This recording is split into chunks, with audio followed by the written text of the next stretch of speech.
හුදී ජන නෙත් සිත් සුවපත් කරනු පිණිස මහතලා කඳු ශිඛරේ විරාජමානව වැඩ වසන්නට අවසරයි.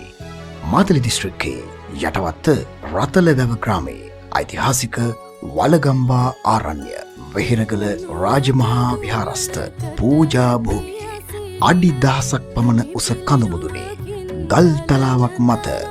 මුතු කුඩයක සෙවනේ ඉදිවෙමින් පවතින සමාධි බුද්ධ ප්‍රතිමා වහන්සේගේ නිදන් වස්තු තැන්පත් කිරීමේ මහා පුණ්‍ය මංගල්‍ය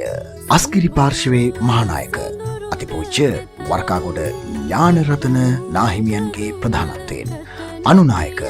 නාරම්පනාවේ ආනන්ද හිමි සහ මල්වතු පාර්ශවයේ නියෝජ්‍ය ලේඛකාධිකාරී පූජ්‍ය මහවෙල රතනපාල හිමි ඇතුළු පළාතේ නායක සානුනායක හිමිවරුන්ගේ වැඩමවීමෙන් බුද්ධ ශාසන නියෝජ්‍ය අමාත්‍ය ගමගෙදර දිසානායක මහතාගේ සහභාගීත්වයෙන් නොවැම්බර් මාස 1 වෙනි දින පෙරවරු 9:30ට යෙදෙන සුභ මොහොතින් නිධන් වස්තු තැන්පත් කිරීම සිදු කරනු ලැබේ. පිළිම වහන්සේගේ ඉදිරි වැඩ කටයුතු උදෙසා මූල්‍යමය හෝ ද්‍රව්‍යමය ආධාර ඉතා ඉක්මනින් අවශ්‍යව ඇත. මුදල් ආධාර 02 22 02 19 27 17 455 මාතලේ මහජන බැංකු ශාඛා ගිණුම් අංකයට හෝ තිරයේ දිස්වෙන ද්‍රව්‍යමය ආධාර විහාරස්ථානයට පැමිණ හෝ ලබා දිය හැකි.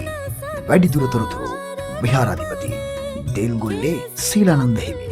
071 47 84 141 රත්නපුර තිලකානන්ද හිමි 077 508 37 79